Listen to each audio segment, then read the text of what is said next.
बच्चों, आप सभी का आपके अपने चैनल अड्डा स्टडी सेंटर में स्वागत है।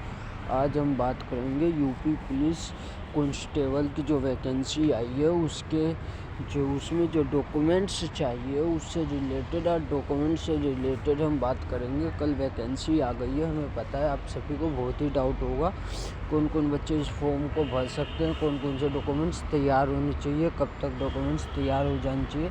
सभी चीज़ों के बारे में आज हम बात करेंगे। और अदर स्टेट वाले क्या इस फॉर्म को भर पाएंगे और भरेंगे तो उनके लिए क्या क्या डॉक्यूमेंट्स चाहिए, सभी चीज़ों के बारे में हम इस वीडियो में बात करेंगे। तो आपको ये वीडियो पूरा एंड तक देखना आएगा और इस चैनल को सब्सक्राइब ज़रूर कर देना और यदि अपने दोस्तों को शेयर भी कर देना। किसी भी दोस्त को यदि इस वीडियो की ज़रूरत हो तो अपने दोस्तों को ये वीडियो शेयर कर देना। चलिए आइए इस वीडियो में हम पूरी बात करेंगे कि क्या क्या चीज़ें इसमें मांगी गई हैगी और पूरी एंड तक आप इस वीडियो को देखिएगा, तभी आपको समझ में आएगी क्या क्या चीज़ें इसमें मांगा गया है। देखिए, हम डॉक्यूमेंट्स की फॉर्म वाले पेज पे आ चुके हैं। देखिए, डॉक्यूमेंट्स जो आपको चाहिए, सबसे पहला और बहुत ही इम्पोर्टेंट है वो हैगा आपका 10th और 12th की सर्टिफिकेट, जो कि आपके पास फॉर्म आने से पहले आपके हाथों में होना चाहिए, तभी आप इस फॉर्म को भर पाओगे। तो 10th और 12th की सर्टिफिकेट आपके पास होना चाहिए, दोनों मैंडेटरी है।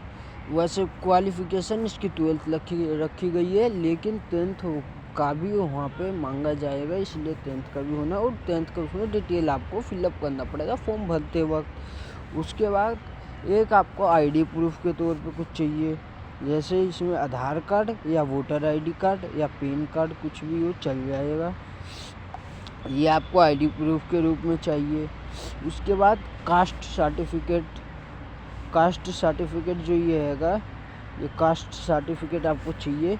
ये जो भी कैटेगरी के आप होगे, जैसे SC ST जो भी कैटेगरी के होगे, OBC EWS, सभी का आपको कास्ट सर्टिफिकेट चाहिए।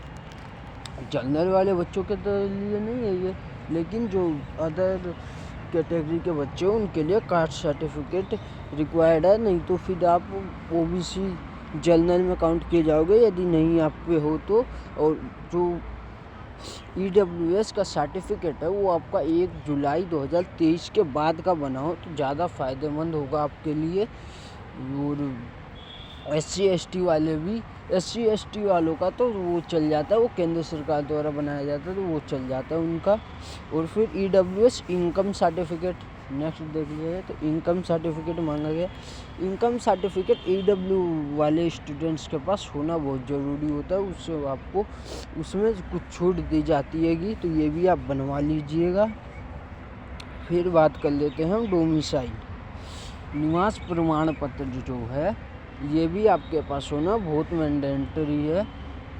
किस ज़िले के आप हो उससे और कहाँ के आप वर्तमान में हो और प्रॉपर आपका एड्रेस क्या है, ये निवास प्रमाण पत्र से ही पता लगाया जाता है। तो निवास प्रमाण पत्र होना ज़रूरी है। ये जर्नल वाले बच्चों के लिए भी ज़रूरी है और SC ST कैटेगरी के होते हैं उनके लिए भी ज़रूरी है। यदि ना हो तो आप बनवा सकते हो उससे फॉर्म भरते वक्त, इसमें कोई भी दिक्कत नहीं आएगी। और जब उसमें आपका चेकिंग, जब डॉक्यूमेंट्स वेरिफिकेशन होगा उस वक्त आपको ये लगेगा अभी के लिए कोई काम नहीं है इसका, तो आप बनवा लीजिएगा।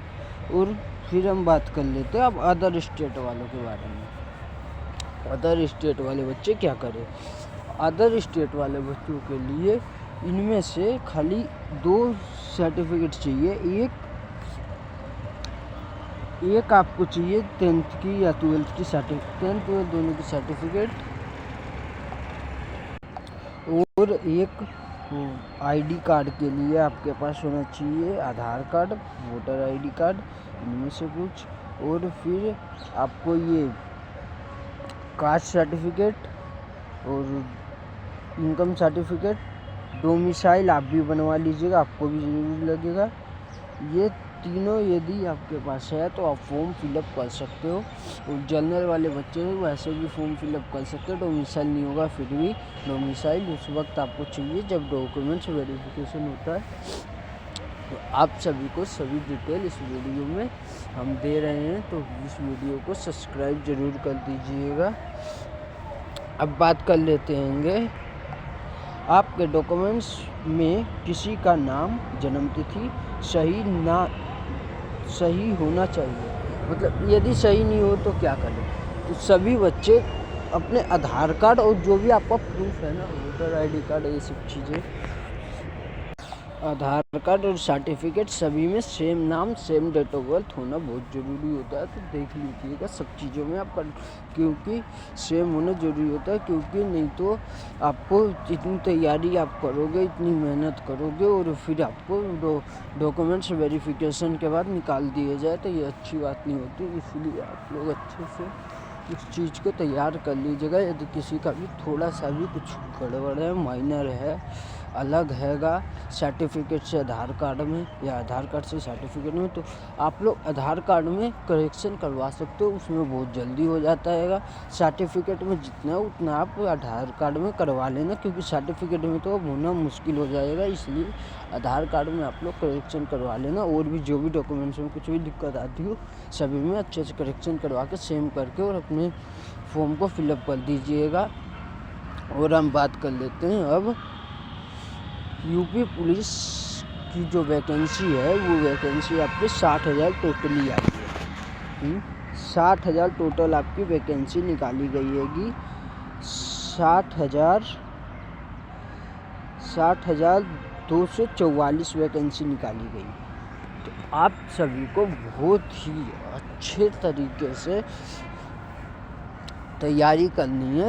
एक सीट आपकी इसमें बन जानी चाहिए। 2024 में चुनाव है, अभी वैकेंसी आ रही है। 2025-26 में एक वैकेंसी ना आने की, ये आपको मैं गारंटी के साथ बता रहा हूँ। इसलिए बच्चों इन दिनों के अंदर, ये जो 1-1.5 साल है, इनके अंदर आप जो अच्छे से ले लीजिए, किसी प्रकार मेहनत कर लीजिए। उसके बाद बहुत दिक्कतें आने वाली है। इसलिए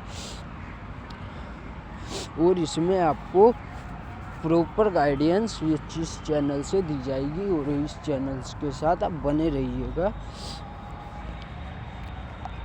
अब हम बात कर लेते हैं तो कि इस फॉर्म को अदर स्टेट वाले तो फिलअप कर ही सकते हैं, और यदि बाहर के कोई कैंडिडेट है और इंडियन निवासी हो चुका है, वो भी इस फॉर्म को फिलअप कर सकता है। हम ये सब चीज़ें इसलिए बता रहे किसी बच्चे को कोई भी किसी प्रकार का डाउट ना हो, इसलिए। और हम अब बात कर लेते हैं इसका एग्ज़ाम कब होगा। तो एग्ज़ाम आपको ये मार्च अप्रैल में ये एग्ज़ाम दिया जाएगा। जो ये फरवरी में बता रहे लोग, वो एग्ज़ाम नहीं होगा है। अभी वैकेंसी तो इस टाइम आएगी, तो मार्च अप्रैल में आपकी ये एग्ज़ाम लिया जाएगा। तो आप सभी अच्छे से तैयारी करते रहिए एग्ज़ाम की। यदि आप तैयारी अच्छे से करते तो आपका एग्ज़ाम बिल्कुल ही बढ़िया जाएगा। इसलिए आप तैयारी को अपने बिल्कुल सटीक और बढ़िया रखिए। इस चैनल पे आपको GK GS की पूरी गाइडेंस दी जाएगी। पूरा इसको A to Z GK GS आपको पढ़ाया जाएगा। तो आप सभी इस चैनल से अच्छे बने रहिएगा।